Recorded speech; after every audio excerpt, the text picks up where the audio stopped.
Bonjour, je m'appelle Amélie et tous les mardis, je vous propose de rencontrer une personne qui essaye de son mieux de répondre aux enjeux écologiques à travers des petits ou grands gestes du quotidien.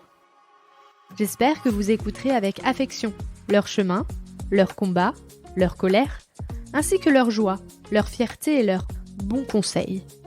Évidemment, nous pouvons mettre de la douceur et de l'optimisme dans l'écologie. À travers ces épisodes, je souhaite semer des petites graines qui permettront, évidemment, de faire éclore de nouvelles croyances.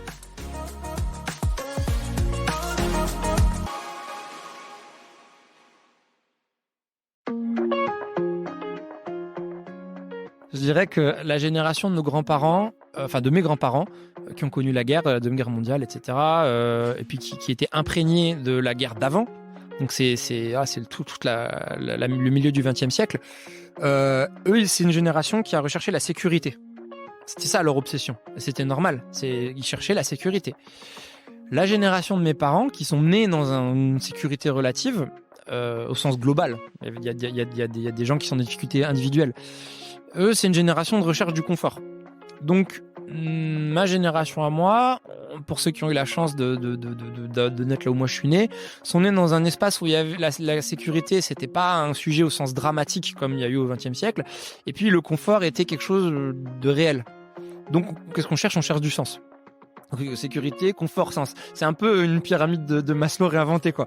Mais sécurité. Donc moi, je suis dans la génération de la recherche du sens, et là-dedans, je fais partie des chanceux qui se lèvent tous les matins pour faire quelque chose dans lequel ils croient profondément.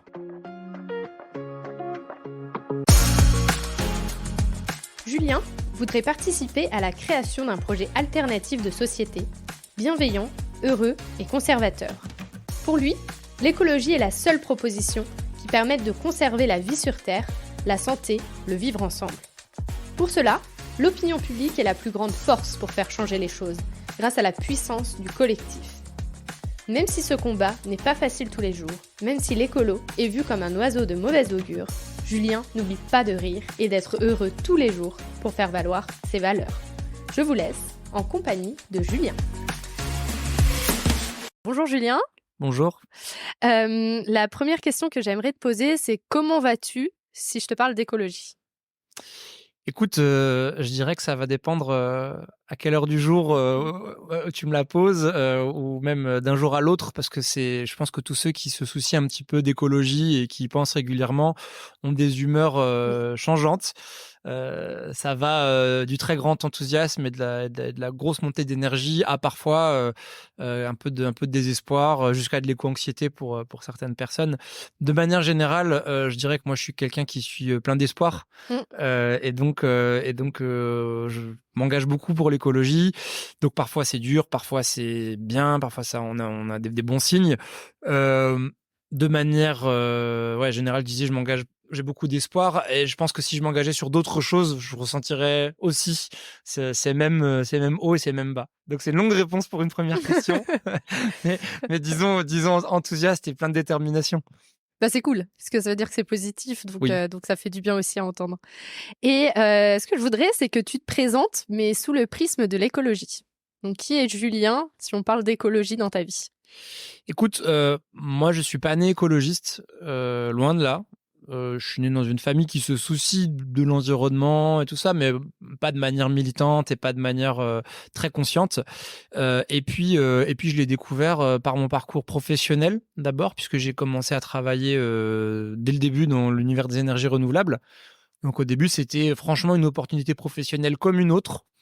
Un peu en vogue, donc je me suis dit pourquoi pas, ça va être sympa. J'avais 25-26 ans, et puis c'est là que j'ai commencé vraiment à me questionner de manière quotidienne en fait sur la question des énergies, sur la question plus tard de la gestion des déchets, puis des mobilités. Et en fait c'est par mes activités professionnelles que j'y suis arrivé, et je me suis rendu compte qu'en fait si on n'allait pas avec plus d'énergie et plus de détermination, et qu'en fait on devenait pas militant, mais en fait on n'arriverait pas à faire changer les choses puisque le monde professionnel répond à certains codes qui permettent de travailler l'écologie, mais aussi à d'autres qui empêchent de travailler l'écologie, notamment la recherche de la croissance, l'univers capitaliste, etc.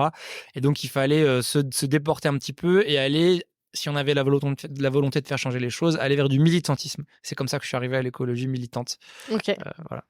Et donc, c'est là où tu as choisi la politique ou d'abord, tu as d'abord été militant comme moi, je pourrais l'être demain parce qu'on m'appelle pour faire devant une usine ou n'importe quoi, comme ce qui s'est passé pour Total, par exemple. Ou est-ce que vraiment tu t'étais déjà engagé politiquement au moment où tu t'es mis militant?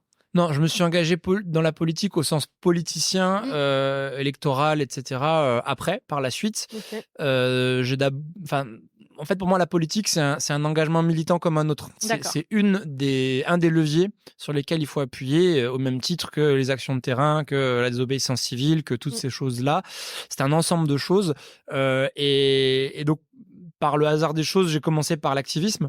Et en fait, je me suis rendu compte très très vite que toutes les causes qu'on portait, toutes les actions qu'on menait, à un moment ou à un autre, si on voulait que ça se traduise concrètement dans quelque chose et dans un changement du système, ben, c'était quelqu'un qui était élu, qui appuyait sur un bouton dans un parlement. En général, c'est aussi simple que oui ou non, pour ou contre.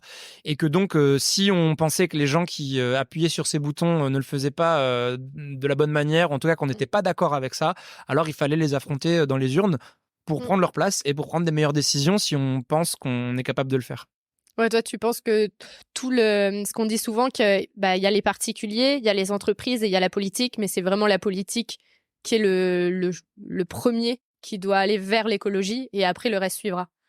Alors non, je pense que ces trois univers je suis d'accord avec ça, je partage ton point de vue, mais je pense que c'est trois univers qui doivent y aller en même temps. Ok. Et que si on se dit qu'il y en a un qui doit y aller avant les autres, en fait, c'est surtout des excuses pour pas y aller soi-même. Et en fait, les entreprises répondent à une règle au marché, en fait. Donc, en fait, ça veut dire que les particuliers achètent des produits et des services que vendent les entreprises. Donc, si les particuliers arrêtaient d'acheter des produits et des services polluants, les entreprises arrêteraient d'en produire. Mais ces mêmes particuliers votent pour des représentants, des élus, qui, eux, fixent un cadre. Et c'est à ce cadre que doivent se conformer les entreprises. Donc, en fait, tout le monde fonctionne ensemble et tout le monde, d'une manière ou d'une autre, a une influence sur les deux autres. Les particuliers ont l'influence du droit de vote sur les élus et du pouvoir d'achat de la carte bleue sur les entreprises. Et je vais pas refaire, on comprend aisément les liens qu'ont les deux autres entre eux. Donc en fait, non, c'est quelque chose qui doit fonctionner ensemble. Il doit y avoir un engagement dans une forme de synergie. Et c'est ensemble que ces trois espaces doivent fonctionner. Ok, c'est vrai, je l'avais pas vu comme, enfin si, je l'avais vu comme ça, mais c'est vrai que souvent en fait on va parler aux particuliers, mais plus de choses qu'ils peuvent faire tout seuls chez eux, genre moins consommer d'eau, baisser le chauffage, voilà, manger moins de viande. Mais c'est vrai que je trouve qu'en tout cas moi j'entends moins le fait de aller arrêter d'acheter dans un supermarché par exemple, alors que s'ils faisaient, peut-être que derrière les grandes surfaces mettraient peut-être moins de plastique, etc., etc. Mais c'est pas des choses que on va dire. Je trouve aux personnes, c'est plutôt des choses qu'on leur dit de faire vraiment chez eux, dans leur maison. Et oui, et c'est dommage parce que, comme je disais, moi, mon parcours, j'ai découvert l'écologie dans le monde professionnel, dans le monde de l'entreprise, donc c'est très imprégné de tous ces réflexes, et tant mieux d'ailleurs, parce que c'est une forme de réalité qu'il faut travailler. Et donc, si demain, l'État dit, ou l'Union européenne dit, on n'a plus le droit de vendre des bouteilles en plastique, par exemple, du jour au lendemain, d'une minute à l'autre, ou si l'ensemble des habitants et des habitantes de l'Union européenne ou de la France ou même de la planète décident de ne plus en acheter, de plus acheter de bouteilles en plastique du jour au lendemain, c'est-à-dire allez, un soir à 20h, on dit c'est fini. Mais dans la nuit, Coca-Cola a trouvé une solution pour continuer à vendre du Coca-Cola. C'est évident. Je veux dire, c'est que en fait, on ne se rend pas compte du pouvoir que l'on a sur les entreprises, nous en tant que consommateurs. Et c'est le même que l'on a sur les gouvernements en tant qu'électeurs et électrices. Et donc, se détourner de ça en se disant c'est pas notre responsabilité, ça nous dépasse, je pense que c'est ne pas regarder le problème en face. Et toi, tu as été touchée par l'éco-anxiété parce qu'il y a aussi des gens qui aujourd'hui, s'ils n'y vont pas, c'est parce que soit, comme tu as dit, ils disent c'est pas mon problème, donc ils font un peu l'autruche, soit il y en a d'autres qui sont paralysés dans un premier temps et ils savent pas quoi faire. Est-ce que toi aussi, à un moment donné, tu as été aussi comme ça, à te dire il y a un problème par rapport au climat, qu'est-ce que je fais? Je suis bloquée, quoi. Bah oui, bien sûr, et je pense en fait qu'avec un petit peu de recul, toutes celles et ceux qui militent ou qui s'intéressent à l'écologie, de nouveau, quel que soit l'espace dans lequel ils le font, passent par des cycles qui sont assez similaires. C'est-à-dire d'abord, il y a la prise de conscience. Mmh. Alors là, on réalise. Ensuite, il y a la boulimie. C'est-à-dire qu'on va chercher toutes les informations, on lit tout, on passe des heures sur Internet, on passe des heures dans les bouquins, on va dans toutes les assos possibles. Et puis ensuite, il y a la claque qui consiste à dire mince, en fait, ça sert à rien. En gros, ça sert à rien. Et ensuite, il y a la dépression et l'éco-anxiété. Alors, c'est des grands mots parce qu'effectivement, Mmh. il y a des gens qui sont confrontés à des sujets de dépression aussi et d'anxiété pour d'autres raisons. Mais c'est pas pour autant que c'est pas valable et donc on passe par ces étapes-là et ensuite là où chacun prend une trajectoire un peu particulière, je pense, c'est après ça. Mmh. Après le choc, après l'angoisse de se dire mais en fait tout ça ne sert à rien et puisque maintenant je suis très informé, puisque maintenant je suis très conscient de toute la réalité, de la gravité de la chose et qu'en plus j'ai la conscience qu'en fait ou j'ai la crainte que ça ne serve à rien, tous les engagements qu'on puisse mener, et ben en fait on va dans le mur et on va tous mourir. Mmh. C'est ça, hein. Oui. Et donc, à partir de là, qu'est-ce qu'on fait? Mmh. Qu'est-ce qu'on fait? Et c'est là que chacun choisit sa voie. Et moi, j'ai choisi la voie un peu facile de continuer à me battre parce que je vois pas quoi faire d'autre. Mmh. Donc, si l'humanité en est à un stade où elle doit ne plus disparaître, ne plus être capable d'habiter sur sa propre planète tellement elle l'aura bousillée, au moins qu'on aille vers ça, disons, de manière éthique et en se disant bon bah voilà, j'aurais fait tout ce que je peux quoi. Mmh. Et toi, qu'est-ce que tu fais, dans ton quotidien, à part, le côté militantisme?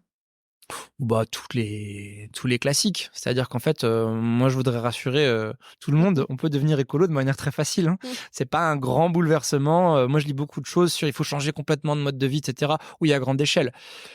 Mais franchement, dans le quotidien, sur les mobilités, sur l'alimentation, sur la gestion des déchets, sur la gestion de l'énergie, sur tout un tas de choses, en fait, il suffit juste de vivre de la même manière qu'avant, mais en choisissant la manière dont on le fait, en choisissant. Alors on adapte peut-être.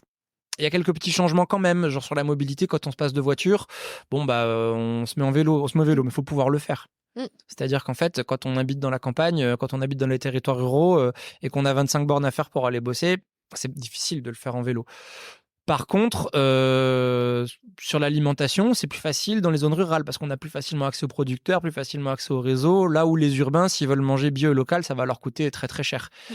Donc en fait, moi concrètement, bah, j'essaie de choisir ce que j'achète sur tout. J'ai une vie assez sobre et pareil, je suis pas quelqu'un qui suis passionné par le matériel à la base, donc Mmh. j'ai pas de grand mérite. Et je dirais que bah, ceux qui vivent là où, en fait, il faut s'adapter partout là où on vit. Mmh. En fonction de ce qui est possible de faire. Et donc l'exemple que je donnais, c'est dans les zones rurales, c'est plus facile d'être écolo en faisant attention à ce qu'on mange, mais plus difficile sur les mobilités. En ville, c'est l'inverse. Donc voilà, je sais pas s'il y a une façon particulière de le Mmh. faire. Et toi, tu fais aussi, beaucoup de trail, si on continue dans les côtés que tu peux faire au quotidien. Ouais, Et donc le trail, ça te permet aussi d'avoir un lien avec cette nature. absolument. Ouais. Et qu'est-ce Ouais. que ça t'apporte, vraiment, le fait de faire du trail, de voir la nature d'une manière sportive? Bah, ça apporte Mmh. beaucoup de bien-être dans l'exercice de la pratique, parce qu'effectivement, on est au contact des éléments, on est au contact, donc il y a des odeurs, il y a des Mmh. couleurs, il y a des sensations physiques, il y a du toucher, enfin, c'est tout un tas de choses extraordinaires. Et puis, la montagne, c'est un univers très varié aussi. C'est-à-dire qu'on va passer, en fonction des saisons déjà, puis même en cours d'une journée, si dans les changements d'altitude, on va avoir des paysages différents, on va avoir des environnements physiques différents. Donc il y a ce côté, on sent la nature vivante, on la Mmh. sent vraiment. Après, c'est aussi une source d'éco-anxiété. De Mmh. nouveau, on y revient, parce qu'en fait, au fil des années, on se rend compte que la nature, elle change, Mmh. mais de manière visible. Vraiment, Ouais. c'est visible. Là, en 10 ans, il y a des endroits qui ont totalement changé, qui sont plus du tout les mêmes. Et c'est pas les fleurs qui changent de couleur, c'est la vie qui disparaît. Mmh. Et ça, c'est très, très, très, très, très, très inquiétant de constater presque au quotidien sur le terrain, de voir avec des yeux. Moi, je suis pas naturaliste, donc j'ai Mmh. pas, je mène pas les études qui permettraient d'avoir des conclusions très conséquentes sur le sujet, mais le ressenti humain, à la pratique, on se rend compte que la montagne, elle est en train de se vider de sa vie. Et franchement, c'est inquiétant en soi. Et puis c'est aussi inquiétant de voir quand on sort de cette pratique du trail et qu'on retourne dans le monde normal, de voir qu'en fait, la plupart des gens ne s'en rendent pas compte, n'en ont pas conscience. Mmh. Et ouais, parce que j'ai vu, sur tes réseaux que, que tu avais été, donc il y avait une petite plaque, pour dire qu'il y avait une ère glaciaire qui était en train de fondre et qui disparaîtrait en Ouais, 2030 et donc sur le mot et moi ça m'a perturbée, oui et non, mais c'était plus «On est en 2019, on sait ce qui va se passer, vous pourrez nous dire si on a fait quelque chose» c'est ça. et là, vraiment, je me suis dit: «Ah ouais», mais en même temps, j'ai trouvé ça cool parce que je me suis dit: «Là, il y a une prise de responsabilité quand même». Bah, en fait, on parlait, on a essayé de parler tout à l'heure du lien entre l'activisme pur et la politique. Donc là, il s'avère que c'est des élus écologistes qui sont allés déposer cette plaque au lieu du dernier glacier des Pyrénées-Atlantiques. Mmh. Donc en fait, le Pyrénées-Atlantiques, c'est un département qui fait partie de la chaîne des Pyrénées et département français. Et dans ce département, il y a eu des glaciers comme dans toutes les montagnes. Et le dernier a été déclaré fondu ces dernières années. C'est-à-dire qu'il l'était dans les faits depuis un petit moment, mais il a fallu avoir un constat OK. de montrer qu'il se régénérait pas, qu'il réapparaissait pas, etc. Donc il est vraiment disparu. Donc il n'y a plus de glaciers dans ce département. Et donc, par extension, plus de glaciers dans la région Nouvelle-Aquitaine, Mmh. puisque le département des Pyrénées-Atlantiques fait partie de la région Nouvelle-Aquitaine. Et ce sont les élus écologistes de la région Nouvelle-Aquitaine qui ont voulu marquer le coup pour aller poser cette plaque. Alors, on ne peut plus rien faire pour ce Mmh. glacier, mais on peut peut-être faire encore pour d'autres choses. Et on a pris à témoin ce glacier. Les élus écologistes, parce que moi, j'en fais pas partie, ont pris à témoin ce glacier, ont pris à témoin qui avait disparu, ont pris à témoin les générations présentes et futures, en disant effectivement, voilà, on sait. Mmh. On sait ce qui se passe, on Ouais. sait pourquoi, on sait quels sont les risques, on sait quelles seront les conséquences, on sait ce qu'il faut faire. Mmh. Et c'est vous, effectivement, qui saurez dans 50 ans, 100 ans, 200 ans, si vous pourrez nous juger. Vous pourrez Ouais. savoir si on a fait ou pas ce qu'il fallait faire. Mmh. Moi, c'est ce que j'apprécie, avec, les gens que je rencontre, de manière générale dans l'écologie et c'est cette prise de responsabilité. C'est genre, on sait. Par contre, aujourd'hui, on essaye de bouger les choses pour pouvoir mettre en place des solutions et aujourd'hui, on n'arrive pas à les mettre en place. Mais on sait et on est responsable et on va essayer d'y aller et moi, c'est vraiment ça que j'apprécie aujourd'hui dans l'écologie, c'est le fait de ne pas mentir et d'être transparent sur ce qui se passe. Hem Et j'ai trouvé cet acte-là, vraiment fort parce qu'il montrait que, bah, oui, on est élu, on a, tel âge et on sait que, bah, c'est la merde, si je peux dire ça comme ça et c'est un peu comme si, il y avait aussi un pardon, quoi, à travers cet acte-là, dans le sens où enfin, moi, c'est comme ça que je l'ai ressenti, en me mettant dans la peau d'une génération en mode: «Bon, bah, ils savaient, ils ont fait ce qu'ils ont pu, au moins eux, et bah, voilà, on n'a pas pu y arriver et enfin, en tout cas en 2023, j'espère que si on se revoit en 2030 ou n'importe quand, on aura bien évolué. Mais ouais, c'est vraiment cette sensation, que j'ai eue quand j'ai vu ça et j'ai trouvé ça super chouette. Ben, en fait, l'idée de pas fuir la Mmh. réalité et de l'affirmer et de l'assumer et de prendre à témoin. Ça, c'est Ouais. très important de prendre à témoin. J'ai l'impression que ça fait partie du logiciel écologiste Mmh. d'une manière ou d'une autre. En fait, qu'on soit sur les ONG, les grosses ONG, le WWF, Sea Shepherd, Greenpeace, etc. C'est vraiment ça, c'est de témoigner, c'est d'exprimer une idée, d'exprimer une réalité, de la mettre sur la table et de prendre à témoin soit l'opinion publique. Mmh. Là, en l'occurrence, c'est les touristes qui Mmh. passent chaque Ouais. année sur ce chemin de randonnée. Parce que les responsables de ces situations-là regardent souvent ailleurs. Mmh. Quand on leur montre ça, ils disent: «Non, Ouais. non, pas du tout, ça marche pas». Là, moi, je milite dans une association de protection de l'environnement qui, entre autres engagements, en fait, s'oppose à un projet d'aménagement routier Ah oui, j'ai entendu parler. dans le Haut-Béarn et dans le Béarn, qui est en fait un héritage des années 70-80 où on voulait faire passer une autoroute entre l'Espagne et la France dans une Mmh. vallée pyrénéenne.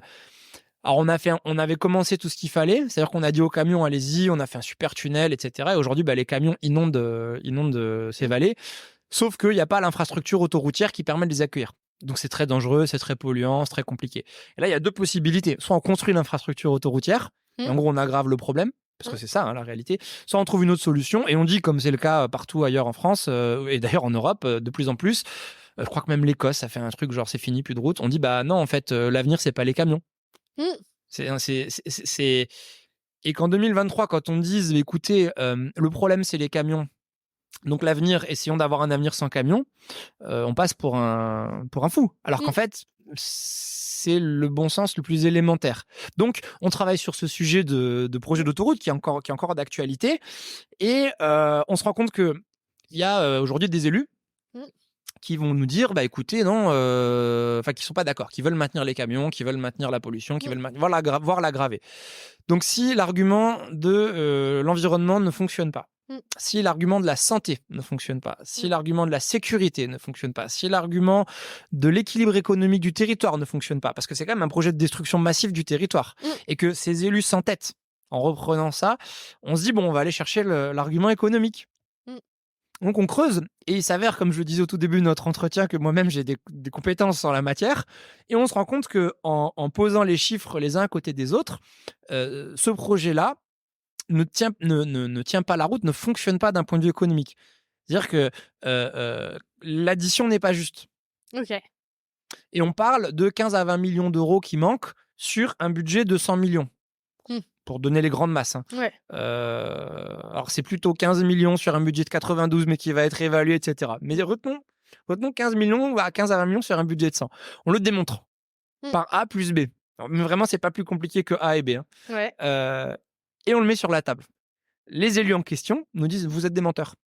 Donc, en fait, à partir du moment où on vit dans un monde où la vérité, la réalité mathématique des choses, c'est une opinion parmi une autre, et qu'on a des élus qui sont capables de dire non, la vérité mathématique, c'est une opinion, mais on n'est pas d'accord avec cette opinion, ben on n'a pas d'autre choix que de prendre à témoin le reste du monde.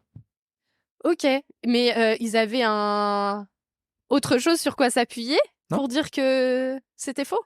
Ah non, c'était vraiment... On est des menteurs.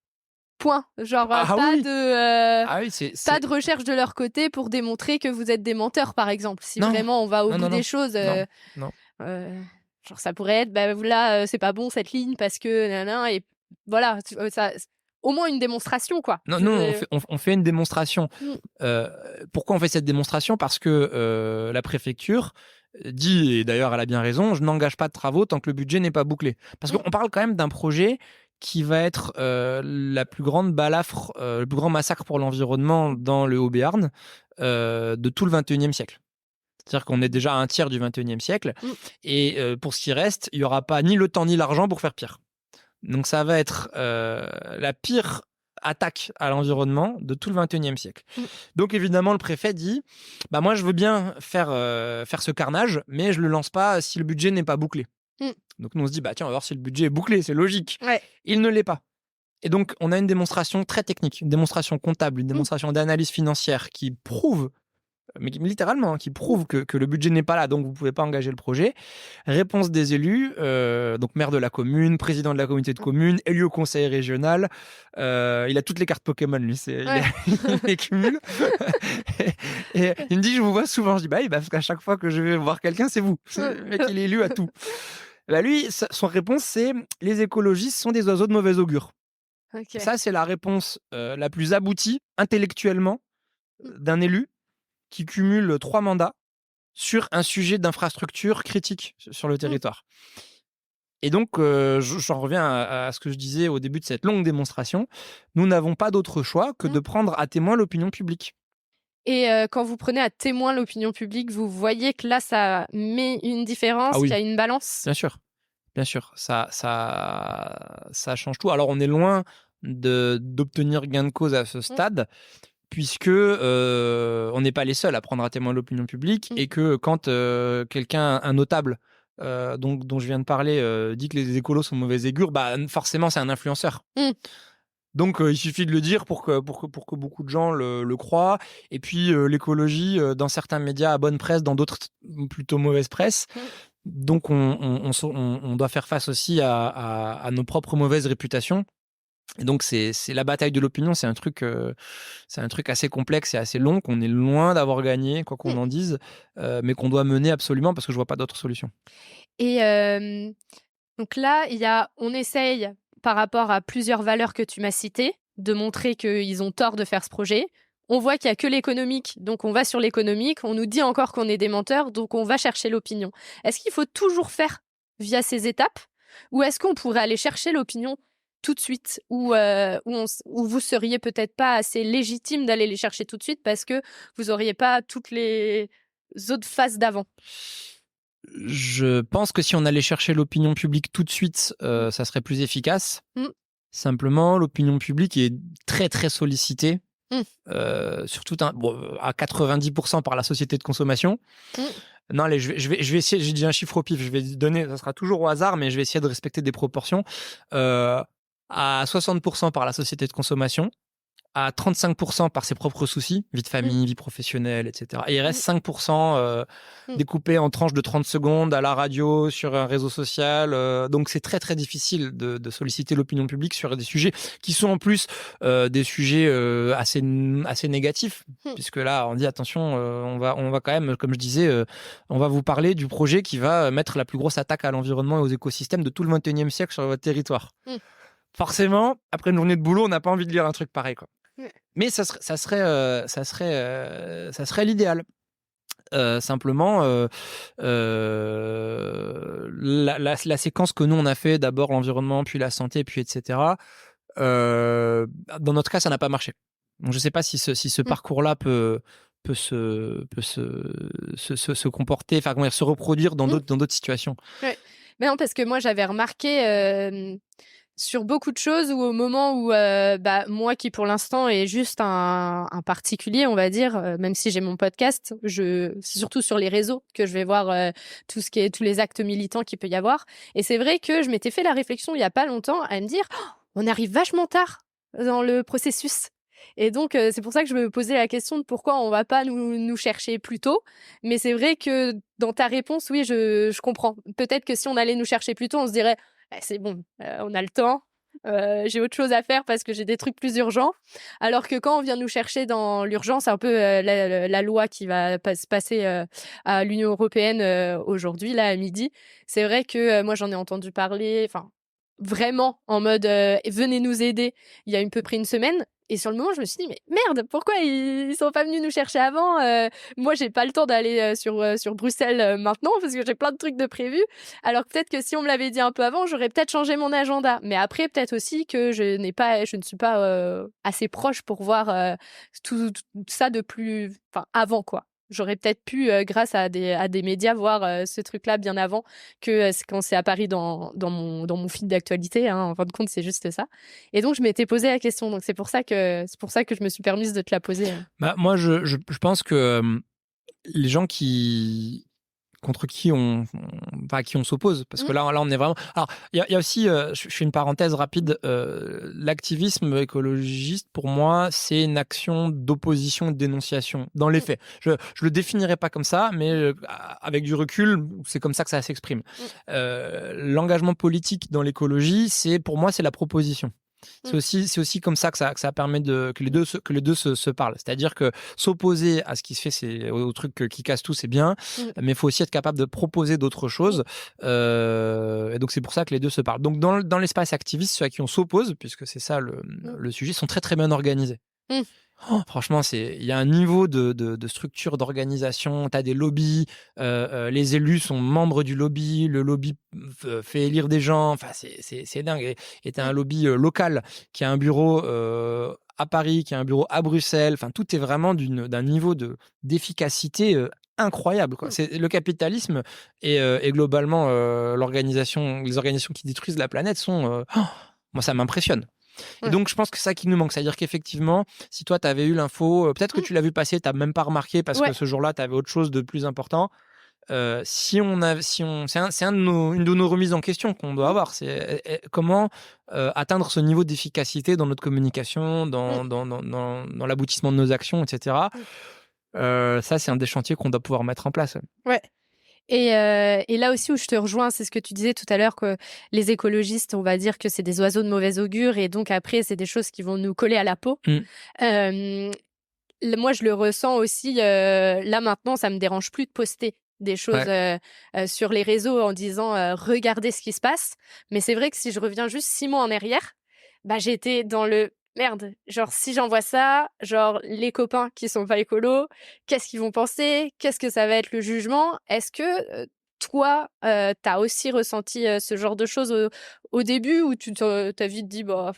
Moi, j'ai ressenti ça, je le ressens encore. Il y a un truc qui m'a libéré, c'est un de mes potes d'enfance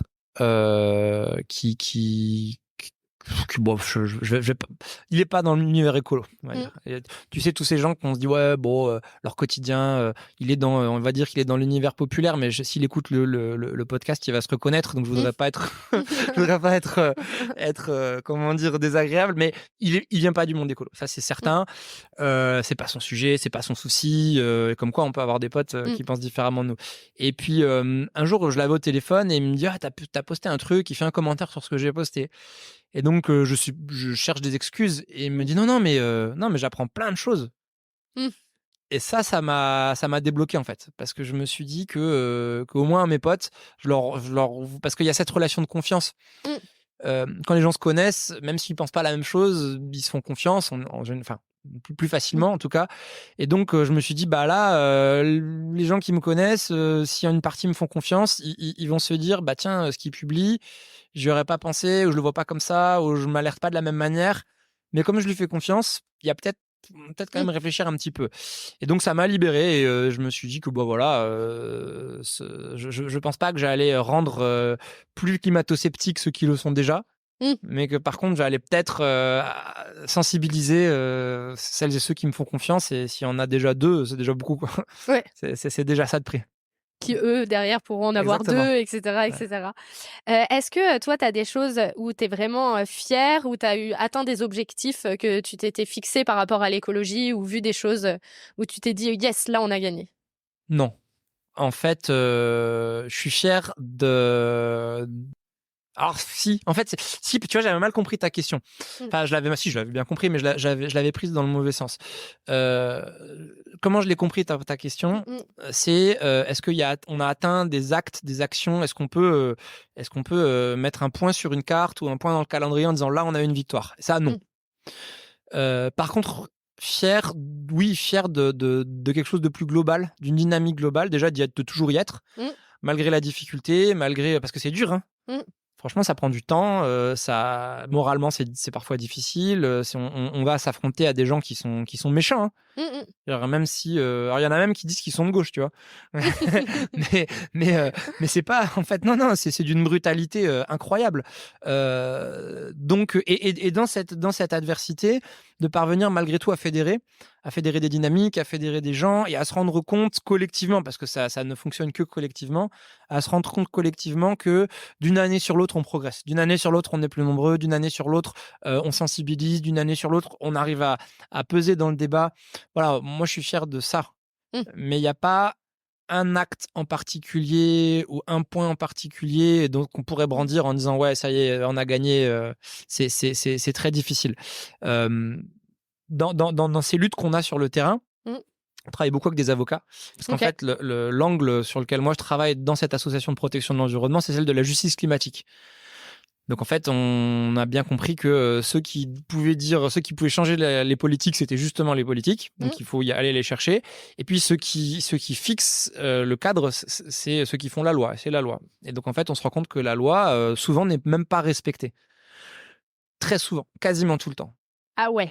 Donc du coup, c'est un angle de notre association et on travaille sur ça. Et notre avocat nous a dit au tout début sur le projet dont on vient de parler d'aménagement routier, il y aura pas de grand soir, il y aura pas de victoire, il y aura pas d'annonce, il y aura pas de. Si jamais vous gagnez, ça va être un vote dans un moment dans un conseil départemental probablement, une résolution parmi des centaines d'autres. Que personne va remarquer, que personne va voir, et ça sera juste dire bah tiens, on éteint la ligne de budget sur ce projet ou on va pas plus loin dans ce projet. Vous pourrez pas triompher, vous pourrez pas revendiquer la victoire, vous pourrez pas mais c'est pas grave, on fait pas pour ça. Ouais, mais en même temps ça doit être dur parce que de temps en temps avoir un peu de reconnaissance, ça peut être aussi une forme de reconnaissance d'avoir c'est bon, ce jour-là on peut le mettre comme quoi on a réussi, et ça peut faire du bien au moral. C'est plus ça. Franchement, c'est pas le sujet parce que déjà, si on va chercher de la reconnaissance dans l'engagement écologiste, on est vite déçu. Parce que je disais ça hier, je parlais hier avec une militante, on se disait l'état normal, c'est la frustration. C'est vraiment l'état normal d'un écologiste, c'est d'être frustré. Enfin, c'est logique. Ok. Parce que si jamais les choses allaient dans le bon sens, il y aurait pu. Nous, on rêve de plus avoir besoin d'humilité. Oui. En fait, on fait pas ça parce qu'on s'ennuie. Hein. Donc la reconnaissance, c'est pas le sujet, c'est pas le moteur. En revanche, là où ça serait vraiment très utile de pouvoir brandir des victoires, c'est que ça montrerait qu'on fait pas ça pour rien. Ça montrerait que c'est pas en vain. Ça montrerait que parfois on progresse. Ça montrerait, en fait, ça illustrerait le fait que on progresse. Ouais. Et ça pourrait inspirer aussi. Exactement, on ne ferait pas ça pour rien. On a gagné justement dans cet engagement pour la justice climatique. On a gagné dans le petit tribunal judiciaire de notre commune. On a gagné de notre département aussi. On a gagné un procès, une plainte. On avait déposé une plainte contre une entreprise justement sur ce projet d'aménagement routier qui avait eu un comportement, mais au regard de la loi, c'est complètement dingue ce qui s'est passé. Et les élus en question ont dit non, on voit pas le problème. C'est un mal nécessaire, ont-ils dit. Donc détruire l'environnement, ne pas respecter la loi, c'est un mal nécessaire. Nous, on n'était pas d'accord. On est allé au tribunal, on a gagné en première instance. Mais ça, c'est une première. Oui. Jamais une entreprise n'avait été condamnée pour ça. Donc maintenant, toutes les entreprises du territoire savent qu'on est là et que si jamais ils ne respectent pas la loi, on va les mettre au tribunal et qu'on va gagner. Et en l'occurrence, qu'ils vont perdre parce que vu de leur côté, c'est ça. Donc on a besoin de ça pour pouvoir le montrer, pour pouvoir dire... Ok, on avance, quoi. On est là. Et donc, cette première victoire, je ne peux pas la mettre au rang des fiertés, puisque, évidemment, l'entreprise a fait appel. Donc, on ne sait pas encore où... Oui, voilà. Forcément. Vous êtes dans l'attente, quoi. C'est ça. Et est-ce que tu trouves que par rapport à tout ce qui peut se passer, parce que maintenant la France elle commence vraiment à être touchée en termes de climat par rapport aux inondations, par rapport aux canicules, alors qu'il y a encore quelques années, les gens se disaient hop, c'est bon, c'est pas nous, on ferme les yeux. Là maintenant que dans certaines régions, ça arrive vraiment et c'est du concret, est-ce que tu trouves qu'il y a eu un changement de mentalité qui arrive dans la population ou c'est encore compliqué? Ça, je pense que c'est le drame des écologistes. C'est-à-dire que oui, il y a un changement. Objectivement, dans les médias, dans le discours populaire, dans les conversations, ça a changé. Ces sujets-là n'existaient pas dans les conversations et dans les médias. Et objectivement, ils y sont maintenant. Par contre, c'est absolument insuffisant. C'est-à-dire que la manière dont la France, les Françaises et les Français sont impactés par le dérèglement climatique et ses conséquences de manière de plus en plus fréquente et de plus en plus brutale, et la vitesse à laquelle ça va, c'est fois 1000 par rapport à l'augmentation de la prise de conscience. Donc oui, l'augmentation de la prise de conscience, elle est là, mais elle est très très très très loin. Elle est quasiment insignifiante par rapport à la vitesse avec laquelle les conséquences du dérèglement climatique nous arrivent. Je ne sais pas si c'est très clair. Ouais, si en fait le changement de mentalité se fait est vraiment. Je vois ce que tu veux dire. J'essaye de le redire, mais est vraiment faible par rapport à la vitesse des changements climatiques et des conséquences qu'il peut y avoir sur la vie des gens. C'est ça, c'est comme quelqu'un qui apprend qu'il a un cancer du poumon et qui fume 2 paquets de cigarettes par jour. Et du coup, il va en fumer 3 de moins. Donc la question, est-ce que vous avez pris conscience? Oui, manifestement oui, puisque la personne fume 3 cigarettes de moins par jour. Est-ce que c'est suffisant pour ralentir la maladie ou est-ce que c'est proportionnel? La prise de conscience est proportionnelle à l'accélération de la maladie? Probablement pas. Et j'emploie une image très dure parce que je pense que c'est vraiment dans la situation dans laquelle on est à grande échelle.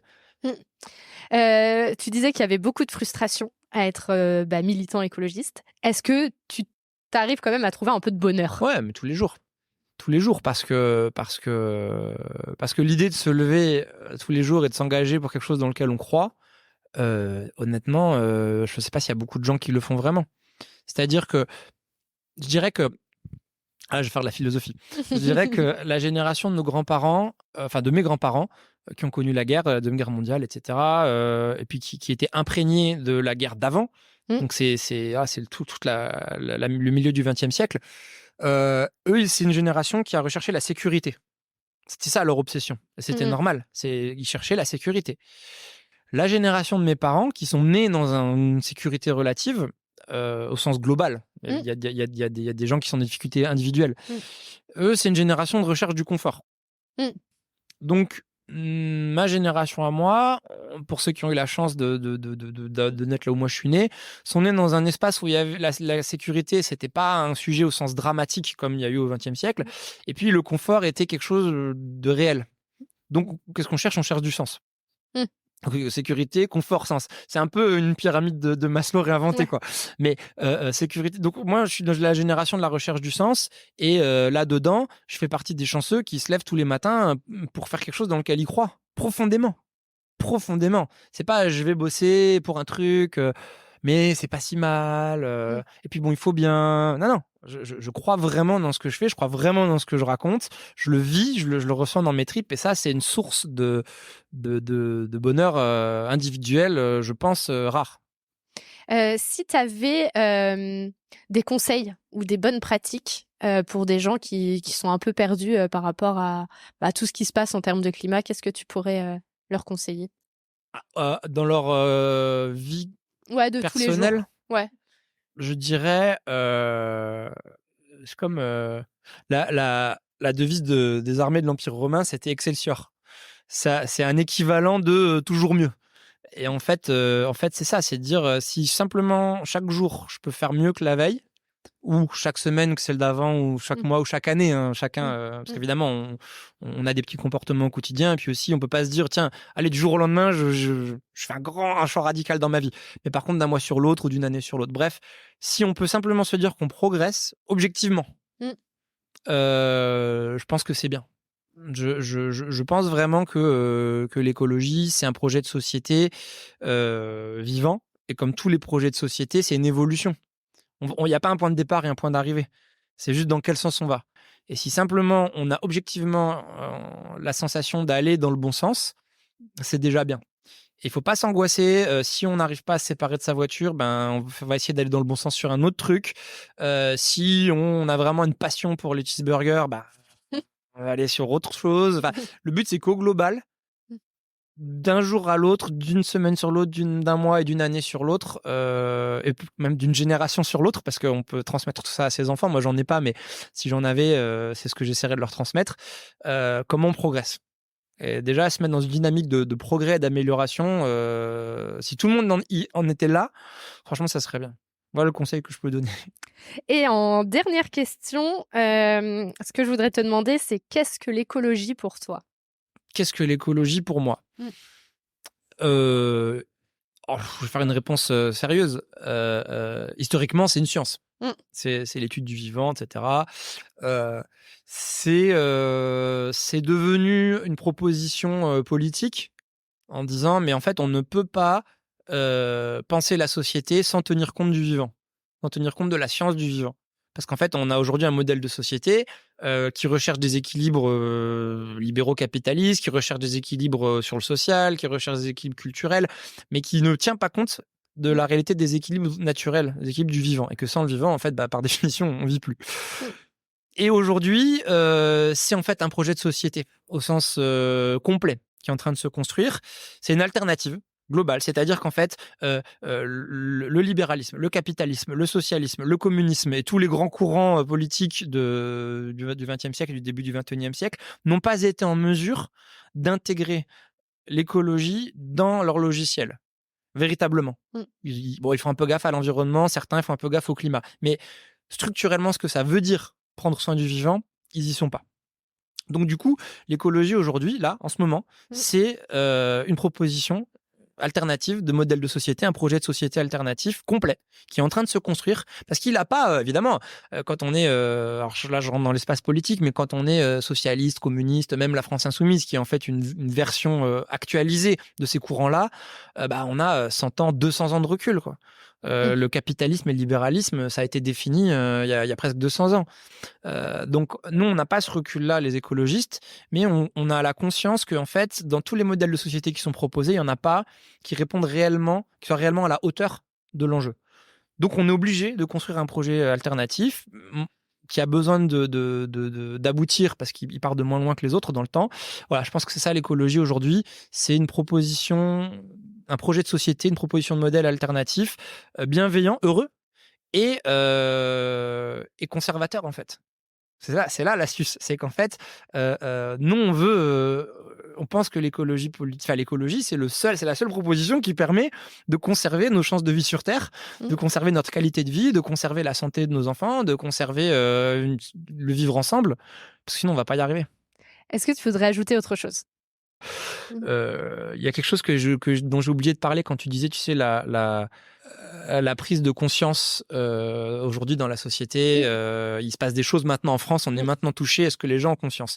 Et je voulais pas revenir encore en boucle de manière obsessionnelle sur cette histoire de projet routier, d'aménagement routier, mais en même temps, c'est celui qui anime notre engagement de manière la plus intense, et c'est celui qui parle le plus, parce que des aménagements routiers à la con, il y en a partout en France et tout le monde sait de quoi on parle. Sur cet exemple-là, on a, il y a 2 ans, on a remonté l'idée, le sujet, qu'en fait, dans d'autres vallées de montagne, notamment la vallée de l'Arve, je crois, dans les Alpes, ce genre d'aménagement routier avait déjà été mis en œuvre. Ok. Et une des conséquences, c'est que dans les villages de la vallée et les villages du territoire, même pas forcément ceux qui sont dans la vallée, mais un peu écartés, dans les communes, il y avait des écoles maternelles, des écoles primaires. Et que dans ces écoles maternelles et ces écoles primaires, le personnel enseignant, donc c'est-à-dire les profs, les enseignants, etc., tous ceux qui encadrent, avaient des gilets de couleur véridiques. Il y a 3 couleurs. Et en fonction de la couleur du gilet, les gosses, ils savent s'ils peuvent sortir dehors ou pas, si quand ils sont dehors, ils ont le droit de courir ou pas. Véridique. Et ça, c'est le quotidien des écoles, des enfants, d'une vallée des Alpes en France. Et quand on dit, nous, aux gens des vallées des Pyrénées, si jamais demain, il y a cette route, c'est ça qui risque d'arriver. On ne sait pas si ça va arriver ou pas, en vrai. Parce qu'il y a d'autres vallées où il y a des routes et il n'y a pas de gilet. Mais quand même, ces 2 vallées se ressemblent. Quand même, l'objet du trafic routier, il se ressemble. Quand même, il y a beaucoup de similitudes. Donc, le risque que ça arrive, il est énorme. Et aujourd'hui, il n'y a aucune étude qui nous permette de confirmer que ça n'arrivera pas. Nous, on pensait qu'en disant ça, mais la population allait tous les parents d'élèves, tout le monde, tout le monde, enfin, je veux dire, les grands-parents, les oncles, les tantes, les frères, les sœurs, n'importe qui, dans sa famille ou dans son environnement, même les amis, a des enfants, va se dire, ben non, on ne veut pas créer un système, aménager notre territoire de telle sorte à ce que nos enfants soient soumis, comme dans un film de science-fiction, à un feu vert, orange et rouge qui leur donne le droit de sortir ou de s'amuser. Et non. Ça n'a pas, il n'y a aucune réaction, aucun impact, etc. Et probablement que, alors pas là dans cet article de presse, mais dans d'autres réseaux, on a de nouveau été traité d'oiseaux de mauvais augure. Mais ce qu'on rapporte là, c'est des faits, c'est des informations scientifiques, médicales. Et pourtant, même face à ça, les gens ne sont pas mobilisés. Donc, voilà, ça fait partie de l'espace de résignation et de manque d'espoir, peut-être. Ouais, je suis un peu sur les fesses de me dire qu'il y a personne qui a réagi à ça. Absolument personne. Ouais. On l'a mis dans le journal. Et puis sur nos petits réseaux sociaux qui font quelques dizaines ou centaines de vues chaque jour. Parce que c'est très local. C'est une asso très locale, c'est un projet très local. Enfin, c'est voilà. Mais pour autant, voilà, ça interpelle, quoi. Ouais. C'est vrai que ça interpelle le pourquoi ça n'interpelle pas, en fait, ce genre d'infos. C'est ouais. Et comme tu disais, peut-être que il y a non, tu disais que toi, tu prenais l'exemple de la mobilisation à Bruxelles qui avait eu lieu. Et oui, non, peut-être qu'on n'est pas assez organisé, peut-être qu'on n'est pas assez structuré, peut-être qu'on n'a pas les moyens qu'il faut pour faire connaître ces sujets. Ouais, et puis peut-être aussi les moyens qu'on a en face sont tellement énormes qu'en fait, on n'est pas à leur niveau, quoi. Donc, on peut se faire bouffer facilement par rapport aux lobbyistes, par exemple. On n'a pas les mêmes moyens, quoi, face à face. Donc, on peut peut-être aussi, les écolos, se faire plus vite manger parce que moins organisés que ceux contre qui on essaye. C'est ça, on n'a pas les mêmes moyens, on n'a pas la même organisation, on n'a pas la même efficacité. Donc, nous, on doit aussi faire un examen de conscience par rapport à ça. Et surtout, on est seul.